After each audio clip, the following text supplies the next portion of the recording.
Imagine a biological thriller, right? But the villain isn't some massive, destructive monster. No, it's a highly trained, microscopic stealth operative.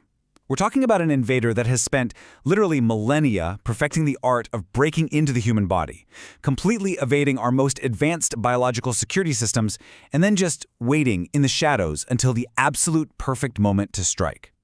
Today, in this explainer, we are going to track that exact stealth operative, tuberculosis.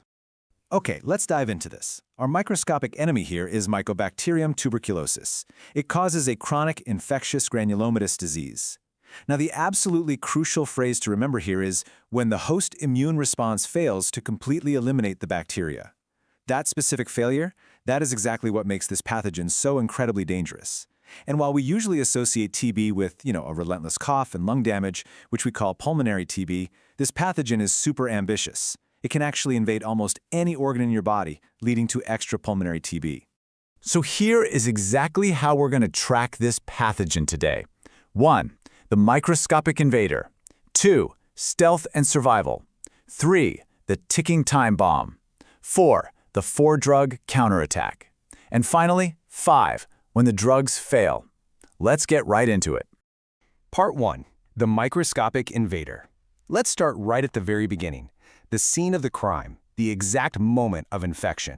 1 to 5 micrometers. That tiny, almost unimaginably small number represents the microscopic size of the airborne droplet nuclei that actually carry the bacteria. When a person with active pulmonary TB coughs, or even just speaks, they release these incredibly tiny droplets into the air. And because they're so lightweight, they don't just fall to the ground. No, they can remain suspended in the air for hours, just waiting for an unsuspecting host to simply take a breath. And this brilliantly illustrates what happens once that breath is taken. The invasion playbook kicks off. Following transmission, the bacteria completely bypass your upper respiratory defenses and travel deep, deep into the lungs, reaching the alveoli.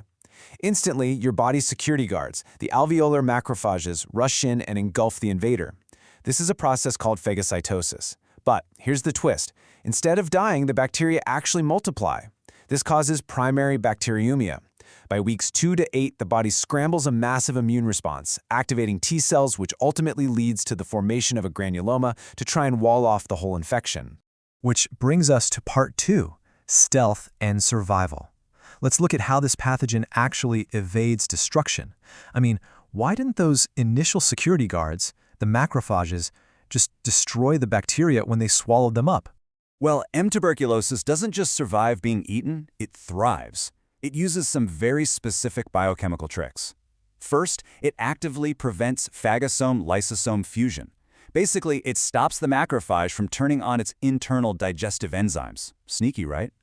It also produces an enzyme called catalase peroxide to neutralize our cellular defenses and uses a molecule called LAM to suppress macrophage activation. And to top the whole shebang off, it wears this biochemical suit of armor, a cell wall rich in mycolic acid that strongly resists being killed inside the cell. Because the immune system just can't kill the bacteria, it shifts to plan B, containment.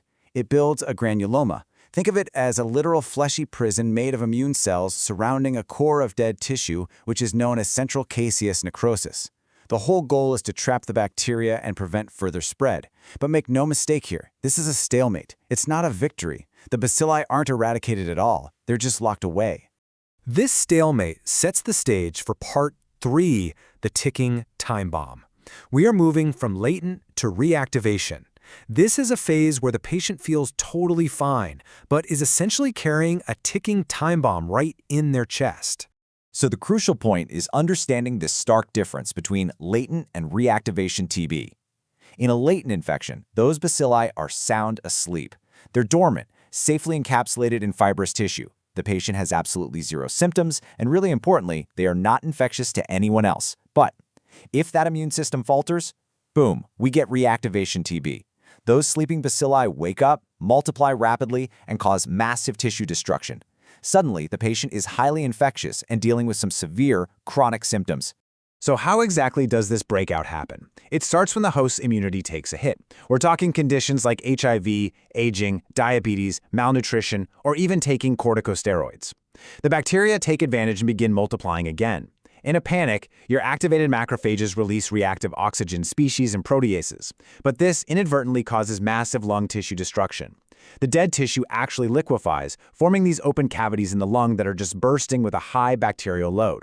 From there, if the bacilli manage to enter the bloodstream, they can disseminate to organs all over the body. And if left unchecked, the clinical damage is honestly horrific. In the lungs, patients face cavitary disease, collapsed lungs, which we call a pneumothorax, and massive hemoptysis.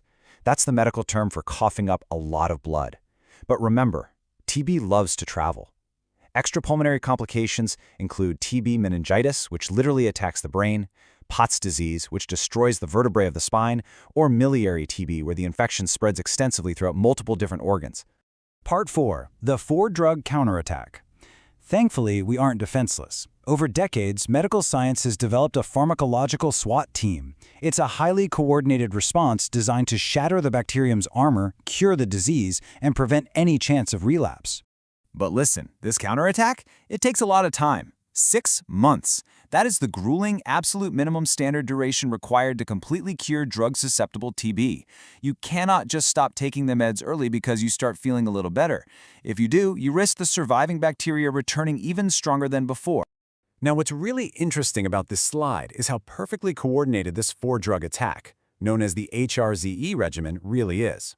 First, isoniazid destroys the bacterium's mical acid armor, though it can cause peripheral neuropathy. Rifampicin jams its internal machinery by inhibiting RNA polymerase. Fun fact, this one famously turns a patient's tears and sweat bright orange. Then we have pyrazinamide, our sort of bunker buster. It kills the dormant bacilli hiding in acidic environments. And finally, ethambutol further impairs the cell wall, though patients do need to be monitored for optic neuropathy, which can cause color blindness. The timeline for this standard drug regimen is incredibly strict. For the first 2 months, the intensive phase, patients take all 4 of those drugs, the HRZE. This hits the bacteria with overwhelming force. Then, after 2 months, if the infection is under control, patients drop down to just 2 drugs, isoniazid and rifampicin, for a 4-month continuation phase. This makes sure that every last hidden bacillus is totally eradicated by that 6-month mark. Of course, the medical playbook has to adapt for special situations. In pregnancy, the standard drugs are generally safe, but streptomycin is strictly a no-go because it can cause fetal hearing damage.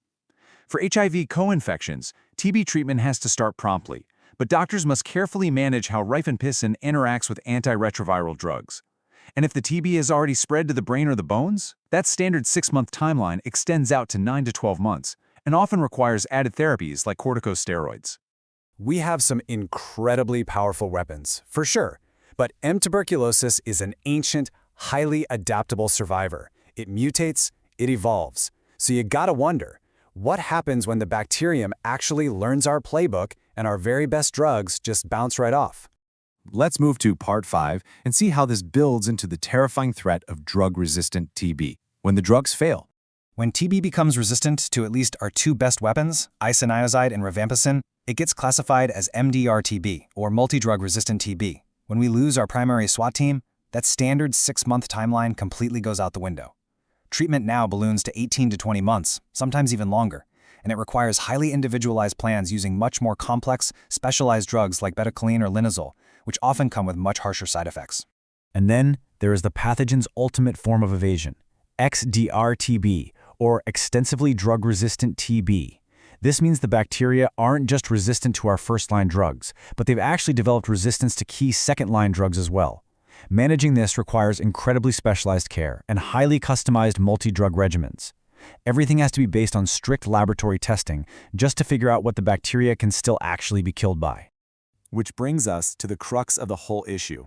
It's this relentless battle between human medicine and a literal evolutionary master of disguise. Every single time a patient misses a dose or stops their treatment early, they are handing this pathogen a chance to learn our playbook and mutate. So, as we look toward the future of global health, we have to ask ourselves, are we genuinely prepared to outsmart a pathogen that has been perfecting its stealth for millennia? Or, with the rapid rise of these resistant strains, are we already falling behind? Think about that for a minute, and we'll see you in the next explainer.